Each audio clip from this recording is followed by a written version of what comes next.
She wasn't supposed to be here this late, and he wasn't supposed to notice. But there she was, standing by the open window, her hair moving with the wind like time itself had slowed to watch her. The evening had gone quiet after the meeting ended. The others had left, their voices fading down the hall, doors closing, laughter trailing off. Only the hum of the old ceiling fan and the faint song of traffic below filled the room now. He stayed back, pretending to tidy his notes, but really, he stayed because she hadn't left. Her name carried a kind of grace that didn't need to be spoken. Everything about her did, the measured tone, the calm she brought with her, the way her eyes seemed to see more than people meant to show. She was in her mid-40s, composed, but there was something behind her stillness, something that felt like quiet regret wrapped in poise. He was younger, barely 25, still finding his voice, but certain of one thing: every time she spoke, he listened differently.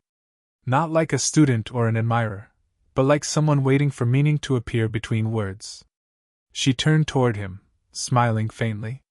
"You don't have to stay, you know," she said. He tried to answer lightly. "I don't mind.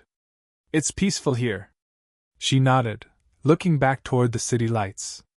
"Peaceful," she repeated softly, as if testing the word. For a moment, neither of them spoke. The air between them carried that fragile weight, the kind that only exists when both people are trying not to say something. He noticed the small details, the soft gleam of the bracelet on her wrist, the tired curve of her shoulders, the way her fingers rested against the window frame, almost like she was holding on to something invisible. "You work too hard," he said finally. Her laugh was quiet, almost like a sigh. "And you notice too much." He smiled, unsure if she meant it as a compliment or a warning. "Maybe I just see what's in front of me." She looked at him then, properly looked. Her eyes met his, steady, unguarded. For a second, the distance of years disappeared. The office light flickered, and in that small, accidental shadow, something shifted.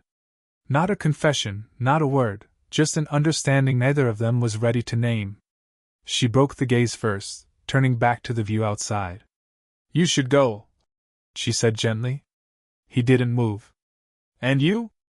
"I'll stay a bit longer. I like watching the city when it gets quiet." The clock ticked.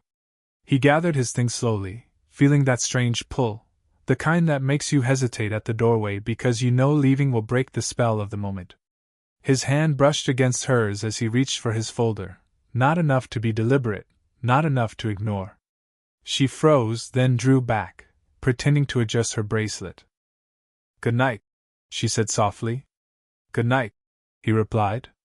He turned to go, but before stepping out, he looked back. She was still there, framed by the light, her reflection caught in the glass.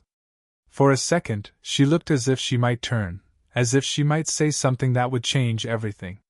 But then, the door opened. Someone's voice called her name from the hallway. She glanced over her shoulder, her expression unreadable, and the spell broke. He left, heart unsteady, knowing this wasn't over. Not even close. He saw her again the next morning, sunlight pouring through the glass walls of the conference room, softening everything it touched, even her. She was already there, reading through reports, a faint crease between her brows. The world outside moved fast, but inside that quiet space, time seemed to obey her pace. He greeted her with a polite, "Good morning," but it came out softer than he meant. She looked up, smiled just enough, and returned to her work. Nothing about their exchange was unusual, yet everything was. The memory of last night's silence still lingered in him, like a song that wouldn't stop replaying. Every glance she gave, every pause between her words, carried the weight of something they weren't supposed to name. When she handed him a file, her fingers brushed his, light, quick, but enough to make him forget what he was supposed to say. She didn't pull away immediately this time. Just that fraction of a second too long, enough to draw a breath from his chest. "Are you all right?" she asked. He nodded. "Just didn't sleep much." She studied him, a habit she had when she wanted to see past polite answers. "You should," she said quietly. "You're too young to already look tired." Her tone was caring, but there was an undertone, something protective, maybe even afraid of what she was starting to feel. He wanted to ask her why she stayed late, what she thought about when she stood by that window alone. But questions like that didn't belong between them. Not yet. Instead, he said, "You should sleep more too." Her lips curved, half amused, half sad. "I stopped counting the nights I couldn't." That was the first piece of truth she'd given him, a glimpse into the quiet loneliness she carried so gracefully. It became clear, then, why she kept distance like armor. She had known love once, maybe too deeply. Maybe it had left her cautious, or simply tired. And he was at that age where emotions burn too quickly, where admiration and desire blurred without warning. He tried to hide it in professionalism, in polite silence, but it kept slipping through. The way his eyes followed her, the way his breath caught when she leaned closer to explain something, her perfume faint but impossible to ignore. They worked side by side until the clock struck noon. She reached over his shoulder to point at a line on the document, close enough that he could feel the warmth of her arm brushing against his. Her voice lowered, almost a whisper near his ear. "Here," she said. "This part." But she didn't finish. Their eyes met again, close, too close. The air changed. Even the hum of the ceiling fan felt distant. She stepped back first. "We should get some air," she murmured, more to herself than to him. Outside, the sun was bright.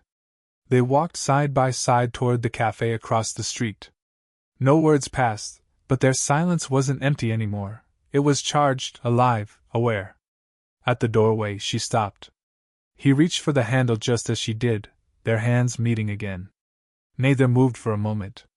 And when she finally let go, she said his name softly, not as a superior, not as a friend, but as someone who had just crossed an invisible line.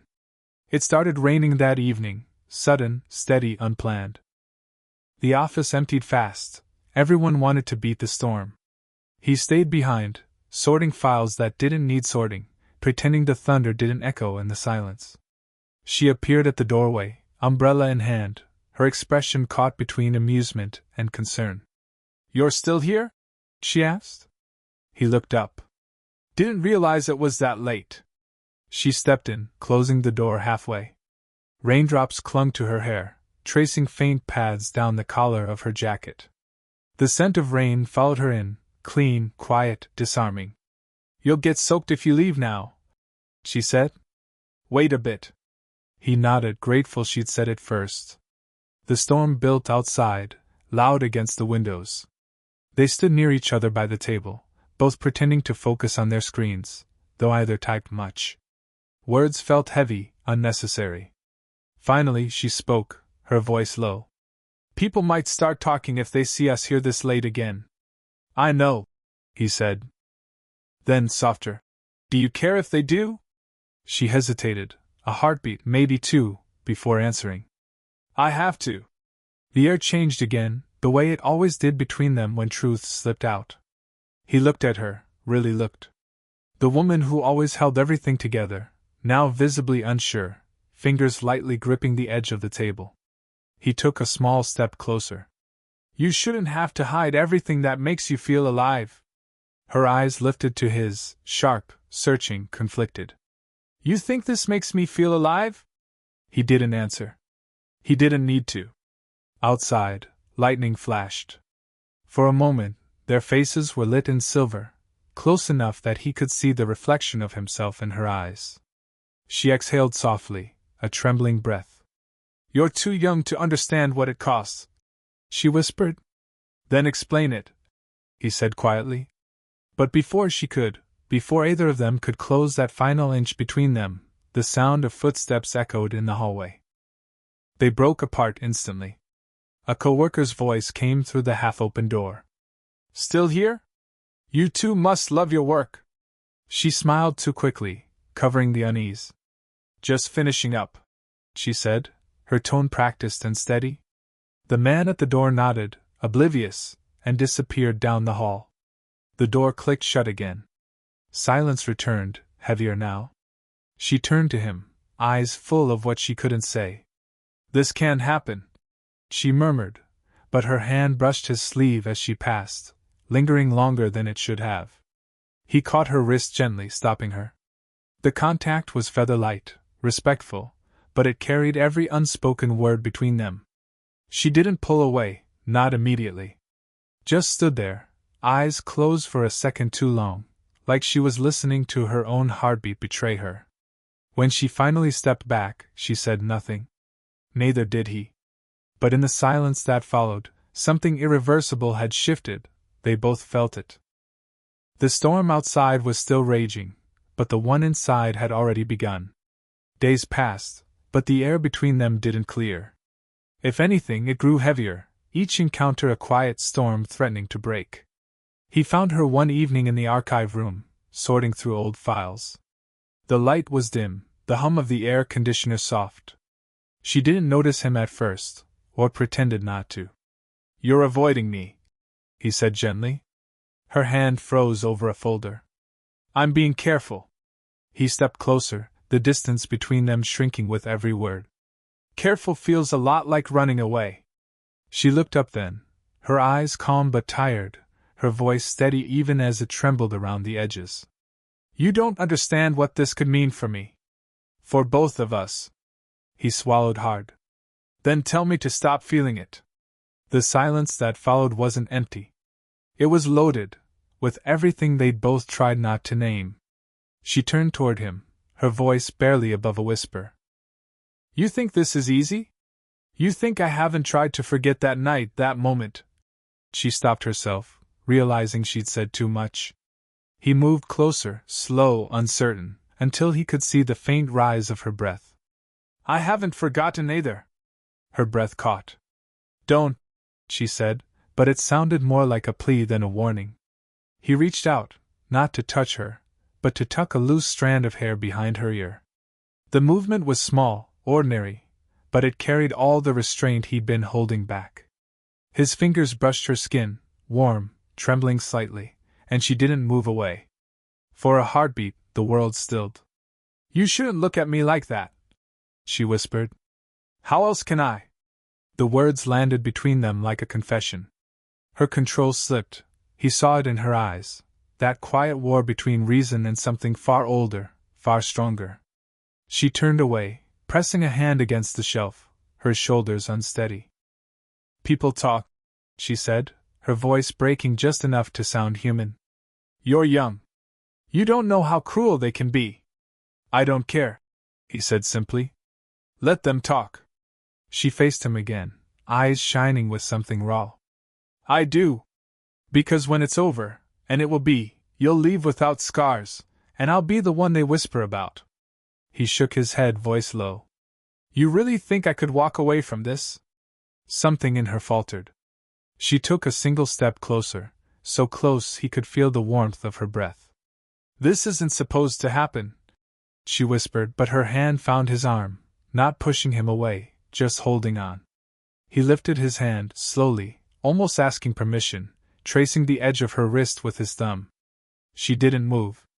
Their eyes met, everything they'd been holding in breaking loose in that look, fear, want, guilt, something dangerously close to love. He leaned in, breath unsteady, and she didn't stop him. The distance between them disappeared. One more inch, and the world would change. Then, a knock on the door. They froze. Her hand slipped from his arm. His breath caught. The spell shattered, but the echo of it lingered, burning quietly in both of them. The next day felt heavier than it should have. The office hummed with ordinary noise, but underneath it, everything was changed. The near kiss, the interruption, the silence after, it all sat between them like a secret they were both guarding too tightly. She avoided his eyes during the morning briefing, spoke only when needed. He tried to do the same, but his gaze kept drifting to her anyway, the tilt of her head when she listened, the calm in her voice that no longer felt calm at all. By afternoon, the storm came in another form. Someone had left the meeting door ajar. Voices carried farther than they should have. "You and him," a colleague whispered, low but clear enough to travel down the hall. "People are starting to notice." Her name. His. Together, like something forbidden being tested out loud. He froze in the corridor, unseen. She stepped out of the room a moment later, the faintest color drained from her face. When she saw him there, she knew he'd heard. "Don't," she said quietly, before he could speak. "Not here." They found a corner in the back office, small and half-lit by the setting sun. "So it's true?" he asked. "They're talking?" She nodded once. "I told you this would happen." He rubbed a hand through his hair, frustration rising. "We didn't even do anything." Her eyes lifted, sad but steady. "Sometimes silence is enough to make people imagine everything else." He took a step closer, lowering his voice. "And what if they're right to imagine it?" She looked away. "Then I lose everything I've built." That truth landed hard, heavier than accusation. It wasn't anger she carried, it was fear. Fear of losing her work, her respect, the fragile peace she'd made with her own life. He saw her hand tighten around the edge of the desk, knuckles pale. Without thinking, he reached out, covered it with his. She didn't move, just breath, eyes closed for a heartbeat, as if steadying herself. When she finally looked up, her expression softened. "You make me feel young again," she said. "And that scares me," he whispered. "Why?" "Because I remember how easily youth believes love can survive anything." Their hands stayed together longer than they should have. She pulled away first, but not fast enough to hide the tremor in her fingers. The space between them filled with the scent of rain from the open window, familiar, intimate, dangerous. Then she spoke, quietly but firmly. "I'm transferring you. Different department. It's better for both of us." He stared at her, the words hitting like a slap. "That's your answer?" Her voice barely held. "It's the only one that keeps us from falling apart." He took a step back, chest tight, eyes searching her face for any trace of hesitation. "You can move me anywhere you want," he said softly. "But you can't unmake what happened." She didn't answer, just turned away, hand pressed against the window glass, her reflection trembling beside his in the fading light. Outside, thunder rolled again. Inside, both of them knew this wasn't the end. It was the point of no return. The day she announced his transfer, he didn't argue. He only nodded, as though agreeing would make it easier for both of them. But that evening, he stayed behind, same office, same quiet hum, waiting. When she finally appeared at the doorway, she looked surprised to see him there, but not entirely shocked. "You should have gone home," she said softly. "I tried," he admitted. "Didn't work." She sighed, closing the door behind her. The sound clicked like something final. For a moment neither spoke. The low lamplight cast half their faces in shadow, the rest in gold. Rain pressed against the windows again, the same rhythm that had followed them since the beginning. "I meant what I said," she whispered. "The transfer, it's the right thing." He nodded. "Maybe. But right doesn't mean easy." Her eyes softened, not pity, not regret, just understanding. "You'll forget me," she said, though she didn't sound convinced. He took a step closer, shaking his head. "You know I won't." She looked down, then back up, and something in her broke open, the calm giving way to honesty. "You think I haven't tried to stop this? I wake up every day telling myself to be sensible, to keep distance, to remember who I am and what I'm risking. But then you walk into the room, and every rule I ever made starts falling apart." Her voice cracked on the last word. He didn't touch her, not yet. But his closeness said everything. "You make it sound like a crime," he said quietly. "It feels like one," she breathed. He smiled faintly. "Then we're both guilty." She closed her eyes, standing still as he moved nearer. The air between them thickened, not with words, but with everything they hadn't said.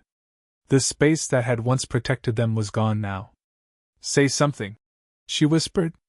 "I don't want to," he said, voice low. "Talking ruins it." She opened her eyes. Their faces were inches apart.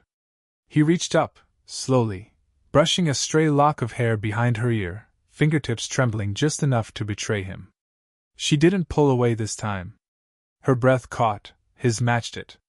"You can't stay," she said. You know that. I know, he whispered. But I can't leave without saying this. He stopped, words failing him. There was nothing left to confess that she didn't already see in his eyes.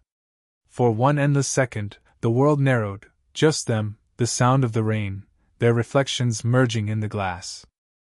Then she stepped closer, until her hand rested lightly against his chest. Her eyes lifted to meet his, steady now. Whatever happens next, she said, don't ever think it didn't mean something. He nodded once, no words left. And though they didn't cross the line completely, it didn't matter. The choice was made in silence. They understood each other entirely now. Outside, the rain eased. Inside, they stood still, not together, not apart, breathing the same air that would never feel the same again. Weeks passed. The transfer went through, the paperwork stamped, the goodbye unsaid. He told himself it was fine, that time would smooth out the edges of memory. But time didn't do that. It only made the quiet louder. They hadn't spoken since that night, but he kept finding small traces of her handwriting in old reports, the faint scent of her perfume on the corner chair. Every reminder carried the same ache. Something real had happened, and pretending it hadn't wouldn't make it disappear. Then one afternoon, he saw her again. A small cafe near the edge of town, the kind of place she'd once said she liked because no one there asked questions. She was by the window, reading, sunlight caught in her hair. For a moment, he almost turned away. But she looked up, as if she'd been waiting for him all along. He walked over. Either of them said hello? They didn't need to. The air between them softened instantly, carrying the comfort of what had once been too fragile to touch. You look well, she said, smiling in that quiet way of hers, the kind that hid more than it revealed. So do you, he replied. They sat across from each other, words finding their way slowly. The awkwardness that should have been there wasn't. It was replaced by something gentler, acceptance, maybe even peace. I heard your new team's doing good work, she said. I'm trying, he answered. But it's different without the way things were. She nodded, eyes warm but steady. Different isn't always bad. He watched her for a moment, really watched her, and realized something had shifted. The ache hadn't vanished, but it no longer hurt.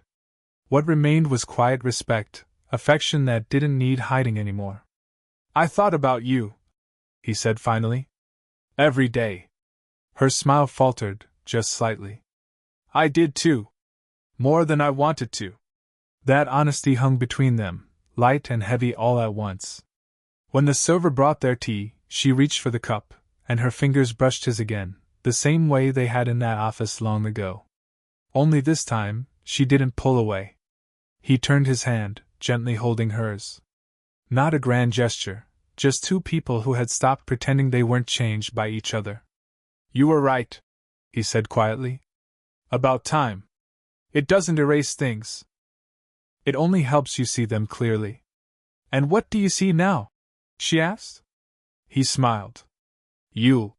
Still you. She let out a small laugh, the kind that sounded like relief. Then, without hesitation, she leaned forward, resting her forehead lightly against his. The contact was soft, steady, wordless. Not a beginning. Not quite an ending. Just peace, warm, fragile, real. They stayed like that a while, two people who had learned the cost of distance and the quiet grace of closeness. Outside, the light shifted through the window, gold and forgiving.